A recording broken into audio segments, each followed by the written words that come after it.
Here's a really important topic. Austin Business Journal reports that the budget has now coming out. So they're putting out the budget. Here's what I really want to highlight. What would you think? Hopefully I didn't tell you. What do you think the budget for the city of Dallas, which is much larger than Austin, what do you think the budget for 2023 is going to be? Or their proposed budget? What do you think? In the comments. So this right now, so Austin is showing that they're going to be a $5 billion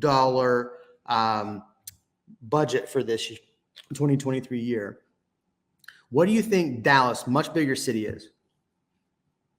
I mean, we had a short conversation about this, so I know it's less. And I remember reading an article about this, but if you're at a place like this, it's 175% information at you all day, all along. 4.5 billion. That is crazy. I was going to say, 3 or 4, but almost $4.5 billion. Yeah. For Dallas budget. For Dallas budget. And $5 billion. $5 billion for Austin, smaller city. Now look, Austin needs a lot of growth. I was going to say, we have a lot of room to grow.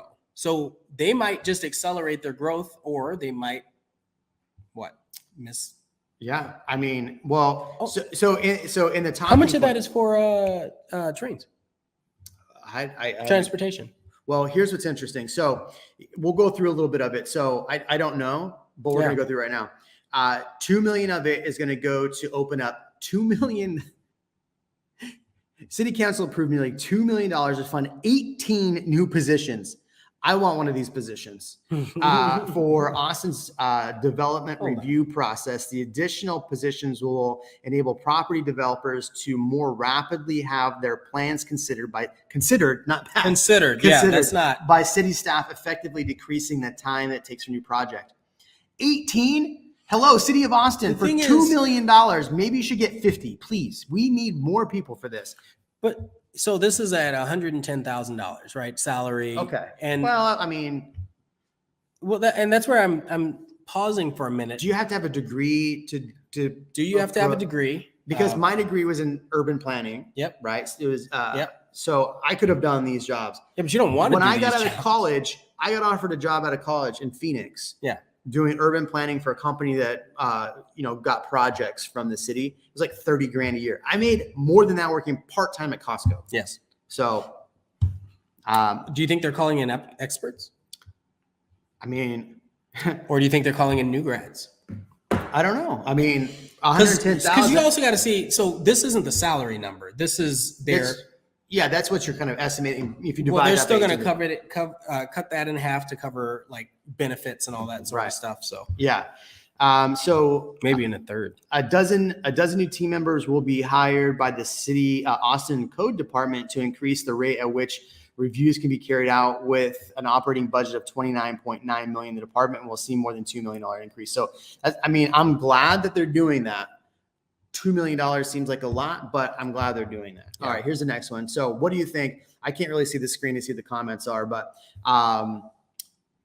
so what do you think? Do you think we need, the whole point of taking $2 million of taxpayer dollars to do that would be, in fact, to lower the cost of homes in the future. I hope. That was the hope. The city will dedicate $12 million to provide service to small minority-owned businesses in an effort to ensure that the city economy is a diverse. Is that important? I mean, really? I mean, okay. I don't want to get. I'm absolutely going to say it's important, but that's a different conversation. It's important that the economy is diverse. Okay. Austin is foundationally a diverse place. Well, okay, I say that, but when people come here and visit or they comment on the comment section, I always hear how not diverse Austin is. Historically, it's been diverse, but like any company where tech money is coming in based on the jobs, it loses a lot of diversity because people that are in urban centers aren't able to afford to remain in the urban centers. So. Well, I mean, if you think about it, a lot of our just like tech people that come here. Specifically that, yeah. Are it was super diverse before that. Yes, super diverse. Okay. The new budget. So what do you think on that one? Well, I want to hear from you there. The new budget dedicates $27 million for cultural art, $27 million for cultural arts, historic preservation, and live music funding through the city's hotels. Okay. So that's $27 million to hotels. Wait. How much money does ACL and South by and any Willie concert, like how much does that bring in? So this is saying, I think of what this is saying, there's this coming through the hotel taxes. So they're going to maybe raise how much hotel prices are, or how much hotel taxes are. Because Airbnb is like 7 or 8% you have to save to pay the city. But so the new budget dedicates $27 million for cultural arts, historic preservation, live music funding through the city's hotel occupancy taxes. Thoughts? So comments, how many of you think Austin is still the live music capital of the United States or the world as it used to be? And do you think that it's worth allocating any budget to remain that way? And I think that's part of what they're trying to accomplish. And I'm not saying that's right or wrong. I'm saying that was one of the things that drew me here, is knowing that I can go almost on any street, any back alley and listen to some music. It's like, oh, okay, that's kind of cool. Yeah. But is it worth 30 million? 27 million. We're splitting hairs over millions at that point. Yeah. All right, let me go back to the article. The new fiscal plan will support $2.5 million invested in iconic. We're like, well, $5 billion. We're barely scratching the surface on how much $5 billion is by these nickel and dime numbers. Yeah. Heaps of sand, right? Every little bit creates a pile. It does. The new fiscal plan also supports $2.5 million investing in iconic venue fund, which is designed to help save places of cultural significance in the city. Like the Driscoll? I have no idea what that means. The Driscoll. Actually, okay. So I forget some of the districts, but there are a lot of places. Great example, Hope Outdoor Gallery. Okay. I don't know. I think that's privately owned, but I just drove by their new place. That place is incredible. It's not open yet, but it's incredible. And that's one of those places where if you haven't been in Austin for very long, they used to have a graffiti park. And the idea is that people that love the art can just go, because it's an art-driven city, right?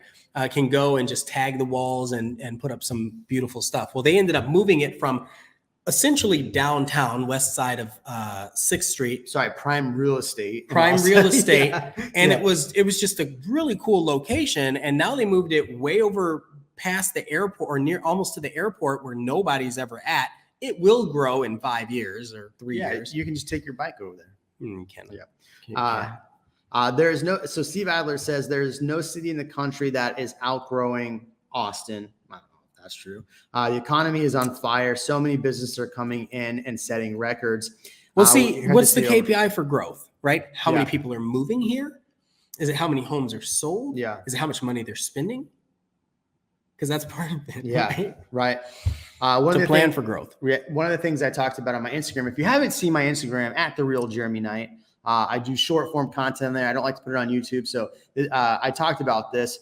It includes a $20 an hour minimum wage for all city employees, a significant increase from the $15 current offered and from $18 an hour rate previously considered the year earlier. What's funny is that reading that the Dallas, because I wanted to compare, Dallas was going to raise theirs to $18 an hour minimum wage. So you make less than Dallas still if you work for the city. One thing that's really interesting, I don't know if it says it in this article, but city council in the budget, stop me if you heard this one. Yeah. Also something I put on my other channel, Austin City Council voted. So they're giving people a raise from $15 to $20, right? Okay. Mm-hmm. This was last week. Yeah. So this is all in the budget. So that's what they've planned to do. So, I mean, I'm all for, helping a living wage if people are doing a job that's worth, there's a benefit from it for the city. If the wage matches the skill, then absolutely 100%. Increase the wage. 100%. So, or the value. So it doesn't necessarily have to be the skill, but the value of the skill. So stop me if you've heard this one. City council currently now making $89,000 a year to be on the city council, 12 positions. I think the mayor makes 120 or 121,000. They voted to give themselves and the mayor 40% increase. Yeah. So they're going to go from making $89,000 a year to like 120 grand. Maybe I'm not with it, but city council is not a full-time job, is it? I'm more interested about the mayor making a 40% increase. Do you think that the current mayor should make a 40% increase? Just curious out of there. What does the city? Sports teams are nice, but it's all about priority. City council needed to give themselves a 40% raise. This is exactly what I was saying. Yeah, it's exactly it. Dan didn't have to stop me. He's already on it. After years of implementing policies causing cost of living and everything to soar and everything else.